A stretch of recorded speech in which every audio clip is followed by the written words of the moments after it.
I just saw somebody like last week. I think David was trying to join, but he couldn't join. I didn't understand why. I got an email that he was joining, and I didn't understand.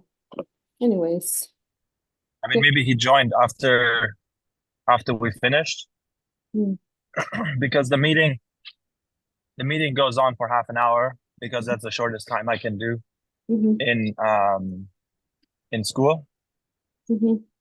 But we are only on for 15 minutes because I mean, if we have more people, and we have more conversation going on, we can go longer. But um, Yeah, I don't even know if it's something that people are interested in right. because I don't really hear feedback, and I don't know how many people are watching the.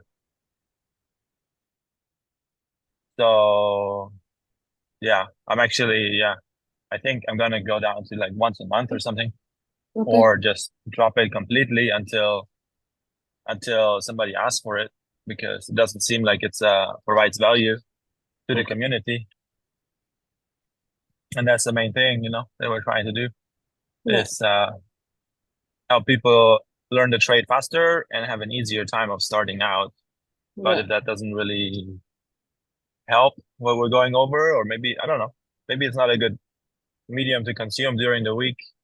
Mm-hmm. Um, when you're driving to calls and stuff like that. So I don't know. Maybe. But Okay. anyways, All right.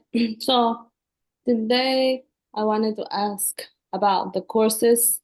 How did you how did you do the courses? How were you like how did you figure it out basically? Just in general, because I started the course. It's pretty good because it got very basics. So yeah, I just wanted to mhm. know yeah, what was the idea behind it? How did it work or how did you How did I come up with figure it the out? courses? Yeah, how did you figure that? Basically, Yeah. well, I started out in the beginning. I just made like because I come from a service background, and I started out and I wrote a book detailing all my procedures about maintenance, Mm-hmm. and then I tried to sell it on Shopify, and Mm-hmm. I was buying it. So I was probably Okay. One um, second, you're cutting off. Just one. and I'm Okay. cutting off. Oh, Yeah. It's a bad reception in this area. I don't know where you are, but okay. well, I'm driving somewhere where I've never driven. It's like really small road, and they're Oh, all like super curvy. oh, It's very interesting. There's oh, all these big, there's a greenery. oh. It's anyways. Uh, I have this main. Mm-hmm. One second, it's not I there. use It sorry, doesn't go. It's so bad. Uh, you're you're stuck on the screen. my Once, reception is so bad you can't hear me. yeah, now I can hear you. Now I Oh, can hear you. Now I can hear you. Okay, go. Hello?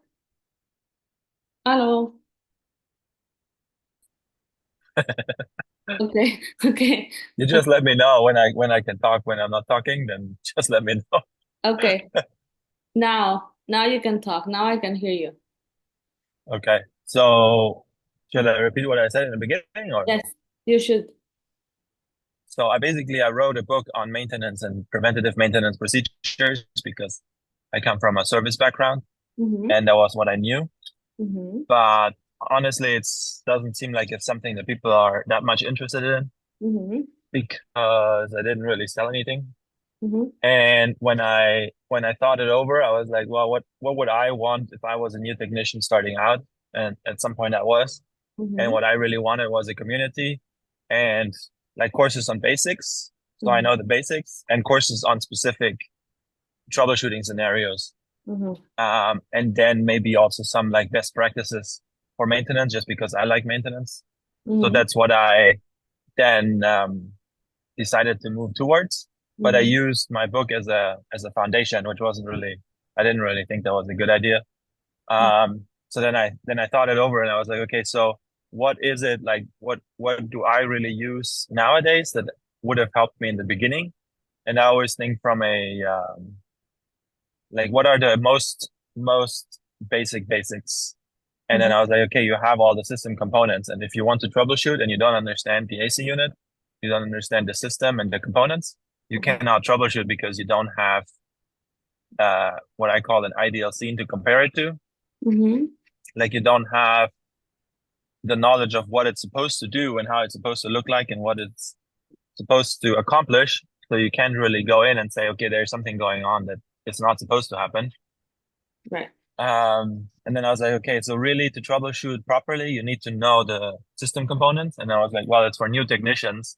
So I'm just like, okay, let's just review all the basics. And I specifically didn't use any, like a lot of technical words because I was like, when you're just starting out, you don't really know. And then you get overwhelmed already just by the AC unit. Because I remember the first time that I looked at an AC unit, I was like, what is all of this stuff? Like I was so overwhelmed. Like I was like, what is all of this? And then by doing little maintenance here and there, I like slowly understood, okay, this is the drain line. It can clog because you have all the bacterial growth, so it Right. clogs. And then you have the drain line, and on top of the drain line, you have the evaporator coil. Mhm. And I was like, I didn't even know why it was called an evaporator. Mhm. Um, because I was like, what does it have to do with evaporating? Mhm. Like I didn't really understand. Uh-huh. 1 second. I Yeah. think they're letting me go. Okay, there we go. Okay. Yeah, so that's how I then came up with the courses because I was like, I asked in the community and everybody was interested in troubleshooting. So then I Mhm. started on troubleshooting, and then I was like, well, to do troubleshooting, you need to know the system. And then I went back like to first principles. I was like, okay, you need to understand the system. So then I separated the courses between system components, troubleshooting, and maintenance. Mhm. And then I said, okay, well, we're gonna go basic, basic. So then I called it all the 101. So troubleshooting 101, system components 101, and then the maintenance.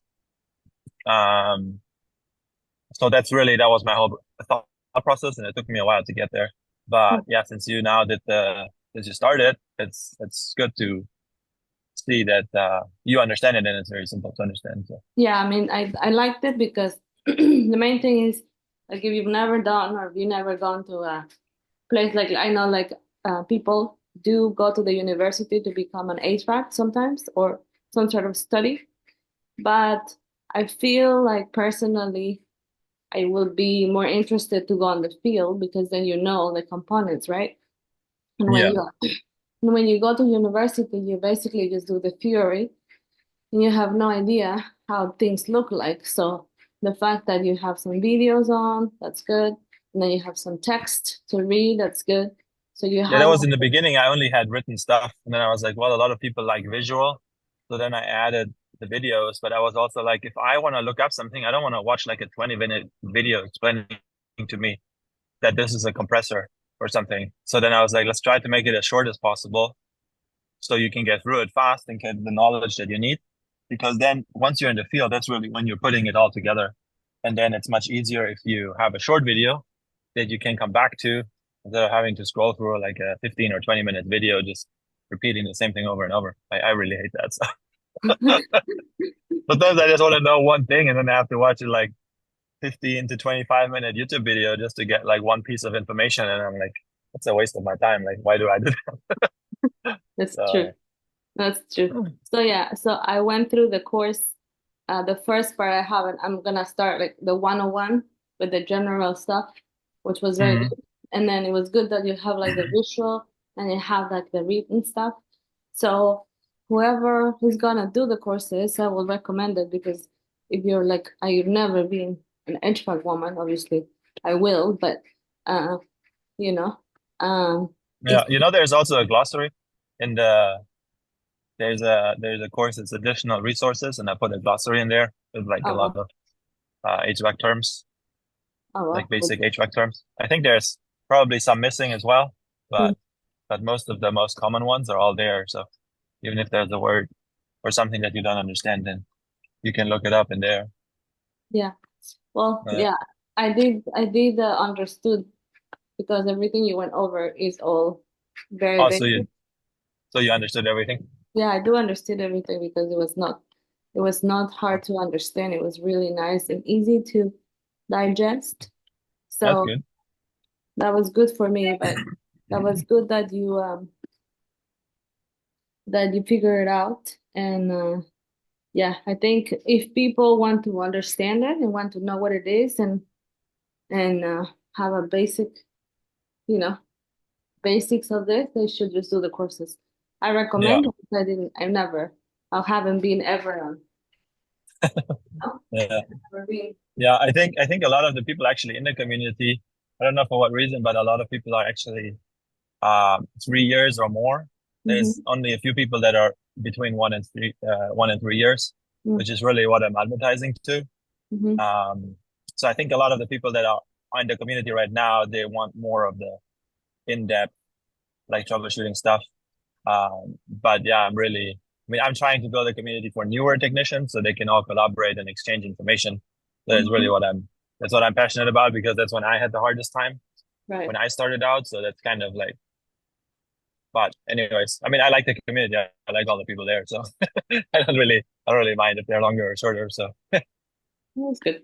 Anyways, and yeah. then another thing, like, okay, so you with the community, you're able to ask any questions. Let's say if you are an ER technician and you don't want to feel stupid, you could ask them and they won't like tell you, oh, you're so stupid because you don't know this. Is that part of the deal of the community? Like if you don't know how to do something or if you ask a question, will I they mean, that be was actually for me personally, that's one of the main reasons why I started it. And that's why I also chose the moderated community. mm-hmm, Um, and that's why I also chose to make it paid mm-hmm, because it really filters out people that are not serious about learning. mm-hmm. And it also filters out um, people that are just there to troll others. And Right. then since it's moderated, I can basically see what the content is. And I mean, obviously, when it gets bigger, I don't know that I will see everything, but it allows me to control and like basically, yeah, just moderate and make sure that newer technicians have the opportunity to ask questions that seem stupid to experienced technicians. But Mm-hmm, you can only become an experienced technician by being a new technician. And if you're new and you don't know, there is no such a thing as a stupid question. Like even for me, I have questions every day. I guess almost every day, but mm-hmm, like I was doing a repair on a fridge the other day, like a reach-in cooler, mm-hmm. and the controller wasn't responding. So I quoted the controller to be repaired. It's one of those digital big cell Emerson controllers. Mm-hmm. And then I went back to replace it, and I was trying to defrost the unit, and it still wasn't responding. And I was like, shit, did I quote the wrong part? But I didn't because also the lights didn't respond and you couldn't power the unit off. So the controller was definitely bad. But then I replaced the controller and then it still wouldn't go into defrost. And I was like, why is it not going into defrost? And I had to go through the entire manual and read all the functions and all the features of the controller. I had to adjust some settings. And then finally, like after going into it for like half an hour, like 40 minutes, I found out that one of the sensors, which I mean, I know about the sensors, but it's in the evaporator coil. And the controller uses that sensor to allow defrost or turn off defrost. And the sensor was bad, so it was reading 113 degrees, Mm-hmm. which is super high. It's Mm-hmm. supposed to be shutting off at like 48 degrees. It's supposed to turn off the heating. So based on the information that the controller got, it was saying that it's 115 degrees, 113 degrees in the evaporator coil. So Mm-hmm. obviously it didn't allow for defrost because it's like, okay, we're already too hot. Like, why would I be defrosting? So just the logic from the controller, but I didn't, I mean, I knew about it, but I wasn't aware in that specific situation that this is how the controller thinks and this is how you have to set it and this is what you have to check for. So I replaced the temperature sensor with the probe and it went into defrost. So even for me, like I think people like they're like stating on social media or something, or I don't know where it's coming from, but it's like, oh, I know everything. But all the technicians that I talk to, like none of the good technicians will tell you that they know everything. All the good technicians, they will tell you, yeah, bro, I run into situations every day that I need to figure out something new or I need to learn something new. So I think it's a really stupid idea that there's that experienced technicians say to younger technicians or newer technicians, like, that's a stupid question, or why are you asking that? Or, oh my God, you're so dumb. Right. So yeah, it's anyways, I'm a little bit very invested in that and a little bit emotional about it. But yeah, so that's Okay. kind of my take on it. So that's why also when people ask, like there was two people that asked questions recently, which I really appreciate. And I always jump on it and I try to give as much information as I can to help people out. And even if it's a simple question um like just yesterday, like how do you jump out the unit? And for me that's an obvious question because I don't really think about it anymore because I've done it so often. But I Mhm. remember when I started out, I didn't know what I need to move where and how to control it exactly Mhm. and what does everything because you do need to understand the sequence of operation of the unit and you need to understand what everything does and you need to understand how the unit thinks because the unit doesn't think like we do. Like it has specific values and parameters Mhm. that it thinks by, and if those are met, then it does certain things. So if it gets 24 volts on the G terminal, the fan will come on. Like that's just how the unit is programmed. That's what it does. Right. But you need to be as a technician learn how the unit thinks, and like once you understand the unit and the sequence of operation, then you can think with the unit and you can trace down problems. So I don't think they're stupid questions. So Okay. that's so I hope a lot more people will ask questions in the community because I think that's really valuable. Yeah, that makes sense. All right, well, that ends our call for today. So we shall do the survey and we shall see what people think. And then The survey on what? on like if they want the call on Wednesday or not, or somehow we should find out. But Yeah, I'm going to look on YouTube because all the calls are unlisted videos. mm, So one like they have the link through the school community, mm-hmm, so I can see how many people watched it. mm-hmm, But also because it's level two, people need to engage in the community a little bit and to get the replays. So since nobody is live here and there's only I think like 10 or 15 people that are level two or above, I guess it's very limited on who is able to watch it. So I mean, maybe I guess we can do a survey and ask if people are interested in watching it, and then maybe we can just make it accessible immediately. mm-hmm. Um, Right. but yeah, I mean, for me personally, I was thinking about this today. I was like, if I was a new technician, would I be taking the time out of my day to go on a call that I'm not 100% sure what it delivers? And then my honest answer to myself was no, which kind of hurts my own pride because my own ego, because I'm like, I think I could provide a lot of value. But honestly, thinking from the other point of view, that if I was a new technician, I don't know if I would necessarily hop on a call at this time. But I Right. honestly don't know when would be a better time either. Right. Okay. You cut off, but I guess that would end you. You're cutting What? off. You're frozen. Oh, since when? No, no. You finished the com about the community and then you got frost and then you're Oh, frost okay. again. But that was it. But I guess that ended the call for now. And then yeah, we shall do that. And Yeah, no, then I just wanted to say because the community, we could probably like that's why I think a good idea, which I think that's something that I would use if I was a new technician, is like sort of a Q&A system in the community where you can just maybe there's like one thread where you can just post a question in a certain format and you froze. You froze. You froze. okay, You, yeah, so you post a question on a certain format and then what? and then we pick it up on the live call like now, and we just read through the question and I give an answer to the best of my ability, and then people can watch the replay and get an answer to their question. I think that might be valuable. Okay, that makes sense. Maybe I guess we can ask. Okay, yeah, makes All sense. right. All right. Well, nice Cool. talking to you.